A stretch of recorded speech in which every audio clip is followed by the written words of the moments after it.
Hello जी, राधे राधे। जय श्री कृष्णा, जय बृहस्पति देव।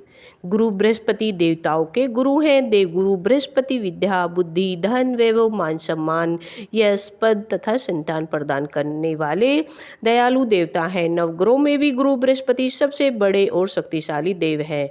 बृहस्पतिवार को गुरु बृहस्पति का पूजन एवं व्रत रखने से गुरु बृहस्पति की कृपा तो प्राप्त होती ही है तथा समस्त देवता भी आप पर कृपा बरसाते हैं। पूजन के समय हाथ में अक्षत टूटे हुए नहीं होने चाहिए। पूजा के अक्षत साबुत अक्षत होने चाहिए। पुष्प पीला पुष्प होना चाहिए लेकर सर्वप्रथम संकल्प करना चाहिए। संकल्प के पश्चात ही पूजन आरंभ करना चाहिए।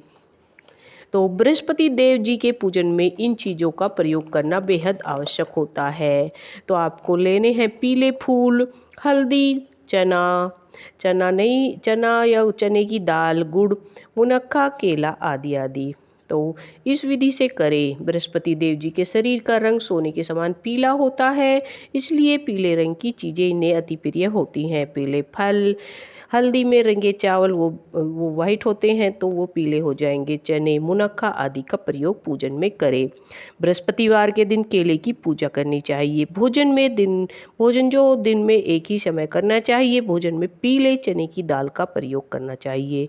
पूजन के पश्चात श्रद्धापूर्वक गुरु बृहस्पति जी की कथा सुननी चाहिए। भोजन में नमक नहीं खाना चाहिए। शाम के टाइम गाय को पानी में भीगी हुई चने की दाल खिलाकर व्रत खोलना चाहिए। ऐसा करने से बृहस्पति देवता जी की कृपा से सारी मनोकामना जो होती है वो पूर्ण हो जाती है।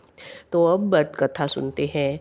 प्राचीन काल में भारत में एक महाप्रतापी राजा राज्य करते थे। वह प्रतिदिन प्रातःकाल मंदिर में प्रभु के दर्शन करने के लिए जाते थे। वह साधु संतों तथा ब्राह्मणों गुरुजनों की सेवा व सम्मान किया करते थे। उसके द्वार से कोई भी याचक निराश होकर नहीं लौटता था। राजा यथाशक्ति ब्राह्मणों को दान करता था तथा निर्धनों की सहायता करता था। किंतु उसकी रानी का स्वभाव राजा से अलग था। रानी स्वभाव से झगड़ालू तथा अत्यंत कंजूस थी। रानी को राजा का दान देना, धन को निर्धनों में वितरित करना तनिक भी अच्छा नहीं लगता था। वह किसी को एक दमड़ी देकर भी खुश न थी।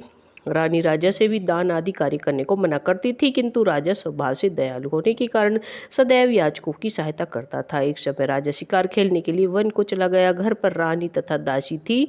उसी समय गुरु बृहस्पति जी साधु का रूप धारण करके राजा के द्वार पर आए तथा भिक्षा मांगने लगे। रानी ने अपने द्वार पर साधु को भिक्षा याचना करते देखा तो अत्यंत क्रोधित हो उठी तथा क्रोध में कहने लगी कि हे साधु महाराज, मैं तो इस दान पुण्य से तंग आ गई हूँ। मेरा पति प्रत्येक दिन दान के द्वारा धन का नाश करता है। हे साधु महाराज, इस कार्य के लिए तो मेरे पति ही बहुत है। मैं किसी को एक पैसा भी नहीं देना चाहती। अतः अब आप ऐसा कुछ कीजिए कि मेरा संपूर्ण धन नष्ट हो जाए। इससे ना तो मेरे पति दान करेंगे और मुझे भी दुख नहीं होगा। रानी के ऐसे वचन सुनकर साधु वेशधारी बृहस्पति महाराज ने कहा कि हे देवी, तुम तो बड़ी विचित्र स्त्री हो जो इस प्रकार की बातें करती हो। तुम्हारे पास इतना धन है तथा किसी भी प्रकार का अभाव नहीं है, इसलिए तुम्हें तो प्रसन्न होना चाहिए। कितने व्यक्ति निर्धनता से पीड़ित होकर अभावग्रस्त जीवन यापन करते हैं। संतान धन की इच्छा तो सभी व्यक्ति करते हैं।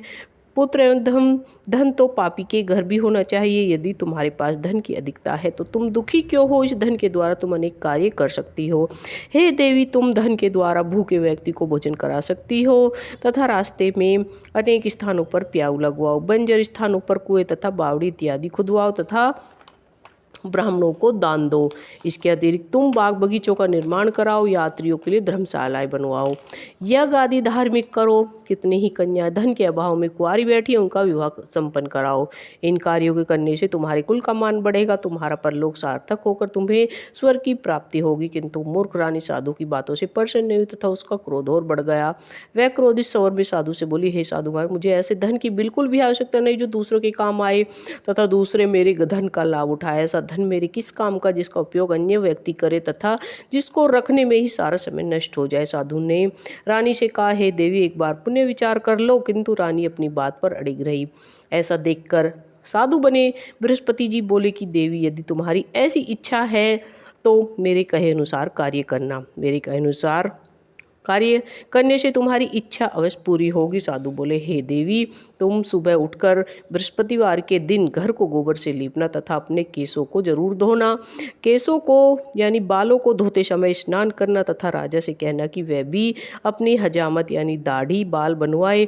भोजन में शाकाहार के स्थान पर मांस व मदिरा का सेवन करना तथा धोबी के यहाँ कपड़े धुलवाना। इस प्रकार 7 बृहस्पतिवार तक निरंतर करने से शीघ्र ही तुम्हारा सारा धन नष्ट हो जाएगा। ऐसा कहकर साधु बने बृहस्पति जी देव अंतर्ध्यान हो गए। रानी ने साधु के कहे अनुसार ही सारा कार्य किया। केवल 3 बृहस्पतिवार ही बीते थे कि राजा की सारी धन संपत्ति नष्ट हो गई। राजा पूर्णतः निर्धन हो गया। राजा रानी दोनों अभावग्रस्त जीवन यापन करने लगे। अब उन्हें भरपेट भोजन भी प्राप्त नहीं हो पाता था।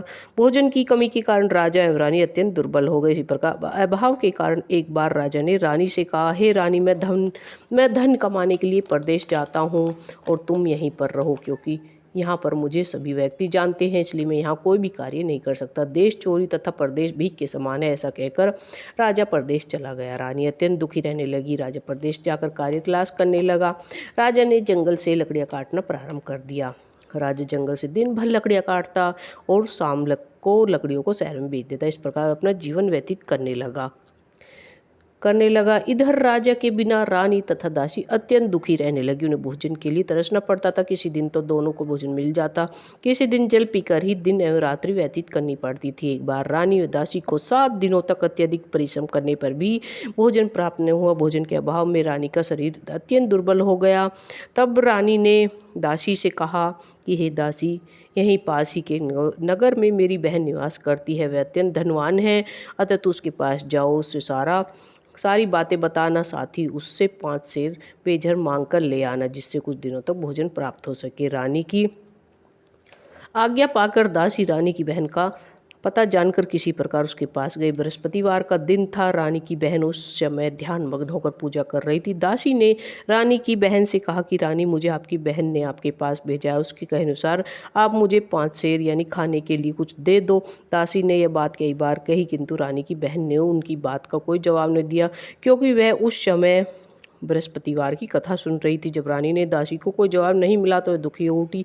दुखी होकर वह रानी के पास लौट आई। रानी से बोली कि हे रानी, मैं आपकी बहन के पास गई, किंतु वह बहुत धनवान स्त्री है, उसके पास बहुत सी धन है, संपत्ति है, वह छोटे लोगों से बात नहीं करती। इस कारण मेरे बार बार कहने पर भी उसने मेरी बात का कोई जवाब नहीं दिया।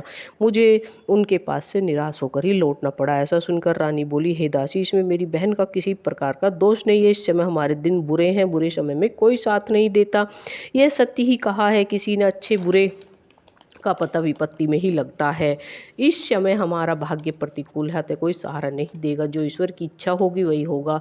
ऐसा कहकर रानी ने मन में अपने संतोष धारण कर लिया। उधर रानी की बहन ने पूजा समाप्त होने पर सोचा कि मेरी बहन की दासी मेरे पास आई, और किंतु मैंने उसकी बात का कोई उत्तर नहीं दिया और न ही उससे बहन का कुशल क्षेम ही पूछा। इससे वह अत्यंत दुखी हो गए। ऐसा सोचकर रानी ने कथा का प्रसाद सबको दिया, अपनी बहन से मिलने चली गई। बहन के घर आकर रानी ने कहा, हे बहन, जिस दिन तुम्हारी दासी मेरे पास आई थी उस दिन बृहस्पतिवार था तथा मैंने भी श्री बृहस्पति जी का व्रत रखा था। इस व्रत में कथा समाप्त होने से पूर्व न उठते हैं न ही किसी से बोलते हैं, इसलिए मैं तुम्हारी दासी से नहीं बोली, किंतु अब कहो, तुमने मेरे पास अपनी दासी को किस कार्य से भेजा था? तब रानी बोली, हे बहन, हम अत्यंत गरीब हो गए हैं और हम जीवन व्यतीत ऐसे ही कर रहे हैं तथा राजा प्रदेश गए हुए हैं। हमारे घर अनाज नहीं था तथा हम भूख से अत्यंत व्याकुल थे। इस कारण मैंने अपनी दासी को तुम्हारे पास 5 सेर बेजर लेने के लिए भेजा था, ताकि भोजन का प्रबंध हो सके। रानी की बहन ऐसा सुनकर बोली कि हे बहन, बृहस्पति जी अत्यंत दयालु है तथा सबकी मनोकामना पूरी करते हैं। तुम तनिक देखो, शायद तुम्हारे घर में कहीं अनाज ही रखा हो। रानी के कहने पर दासी ने कहा कि हमारे घर में अन्न का एक भी दाना नहीं, सभी पात्र पूर्णतः खाली पड़े हैं। फिर घर में अनाज कहाँ से रखा होगा? हमने तो कई दिनों से भोजन भी नहीं किया। तब रानी की बहन बोली कि हे दासी, तुम मेरी बात सुनकर एक बार घर के भीतर जाकर तो देखो, मेरी बात अवश्य सत्य निकलेगी। रानी के कहने पर दासी बेमन से घर के अंदर चली गई। दासी को बड़ी हैरानी हुई क्योंकि सामने ही एक बड़े पात्र में बेजर भरा हुआ रखा था। उसने आश्चर्यचकित होकर बर्तन को स्पर्श कर देखा। तब दासी ने बाहर आकर सारा वृत्तांत कह सुनाया। रानी से बोली कि हे रानी, अन्न के अभाव के कारण हमें कई दिन भूखा रहना पड़ता है तथा व्रत करना पड़ता है, अतः आप अपनी बहन से उस व्रत की कथा तथा विधि पूछ ले। दासी के कहने पर रानी ने अपनी बहन से आग्रह पूर्वक किया कि हे बहन, तुम्हारे घर में हर प्रकार का सुख है तथा तुम अत्यधिक धनवान हो। कृपा कर मुझे भी इस व्रत की विधि और पूजन बताओ जिसके द्वारा हम पूर्वत धनवान हो सके। तब रानी की बहन बोली, हे बहन, मैं प्रत्येक बृहस्पतिवार को बृहस्पति जी का व्रत करती हूँ। इसी से प्रभु मुझ पर प्रसन्न रहते हैं, जिसके कारण मुझे किसी भी चीज़ का कभी अभाव नहीं रहता। रानी पुनः बोली कि बहन, मैं तुमसे इस मंगलकारी व्रत की विधि बताती हूँ, इसलिए ध्यानपूर्वक सुनो।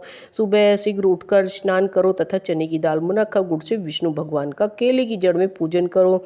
देसी घी का दिया जलाओ तथा प्रेम पूर्वक बृहस्पति भगवान की कथा पढ़ो या सुनो। दिन में एक समय पीला भोजन करो तथा पीले वस्त्र धारण करो। पूजन समाप्त करने से पहले किसी से वार्तालाप ना करो तथा व्रत का प्रसाद सभी में प्रेम पूर्वक वितरित करो। ऐसा नियम श्रद्धा पूर्वक करने से बृहस्पति भगवान प्रसन्न होते हैं तथा व्यक्ति को प्रत्येक मनोकामना पूर्ण करते हैं। इस व्रत के द्वारा अन्न, धन तथा पुत्र की प्राप्ति होती है। व्रत और पूजन की विधि बताकर रानी की बहन अपने घर को लौट गई। अपनी बहन की बात सुनकर रानी और दासी ने मन में निश्चय किया कि बृहस्पतिवार के दिन हम भी बृहस्पति जी का व्रत रखेंगे। 7 दिन के पश्चात जब बृहस्पतिवार आया तो उन्होंने बृहस्पतिवार का व्रत धारण किया। दासी घुड़साल में जाकर चना गुड़ बीन कर ले आई तथा उसकी दाल बनाकर केले की जड़ में विष्णु भगवान का पूजा किया। किंतु दोनों ने सोचा कि पीला भोजन कहाँ से आ गया, सोचकर दोनों अत्यंत दुखी हुई। किंतु रानी और दासी के व्रत रखने के कारण बृहस्पति भगवान प्रसन्न थे, तो उन्होंने उसकी सहायता करने का निश्चय किया। भगवान बृहस्पति जी एक साधारण व्यक्ति का रूप बनाकर 2 थालों में सुंदर पीला भोजन लेकर दासी के पास आए और कहा कि हे दासी, ये भोजन तुम्हारे और रानी के लिए है, अतः तुम दोनों ही इसे ग्रहण करना। दासी भोजन पाकर अति प्रसन्न हुई तथा रानी के पास जाकर बोली, हे रानी जी, आप दोनों के लिए कोई व्यक्ति भोजन देकर गया है, अतः हे रानी, आप भोजन कर लो। रानी को भोजन आने के बारे में कुछ पता नहीं था, तब दासी से बोली कि दासी, तू ही जाकर भोजन कर, क्योंकि तू व्यर्थ में हमारी हंसी उड़ाती है। तब दासी पुनः बोली कि एक व्यक्ति हम दोनों के लिए भोजन दे गया है। किंतु रानी को विश्वास नहीं हो, उसने कहा कि मुझे भोजन की आवश्यकता नहीं है, जा तू ही भोजन कर। तब दासी ने आग्रहपूर्वक रानी को भोजन दिखाया तथा कहा कि हम दोनों साथ साथ भोजन करेंगे।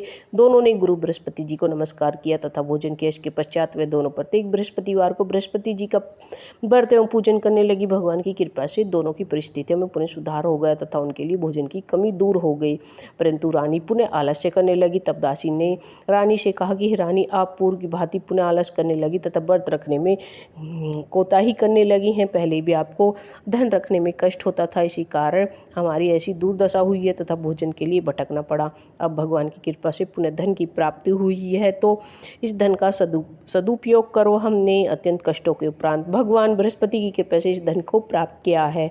दासी ने कहा कि हे रानी, आप इस धन के द्वारा दान पुण्य करो, भूखे व्यक्ति को भोजन कराओ, प्याओ, तालाबों बावड़ियों का निर्माण कराओ, गरीब छात्राओं की शिक्षाओं का प्रबंध कराओ, मंदिर पाठशालाओं का निर्माण कराओ, निर्धन व्यक्तियों की सहायता करो, कुंवारी कन्याओं का विवाह संपन्न कराओ। धन को शुभ कार्य में व्यय करो ताकि आपको सुयश की प्राप्ति हो, स्वर्ग मिले। ऐसा करने से आपके पितृ प्रसन्न होंगे। दासी की बात सुनकर रानी ने धन का सदुपयोग करना प्रारंभ किया। रानी ने मंदिरों पाठशालाओं का निर्माण कराया, निर्धन व्यक्तियों सहायता, कुंवारी कन्याओं के विवाह कराए। एक बार रानी दासी आपस में विचार करने, लेकिन राजा किस दशा में होंगे पता नहीं।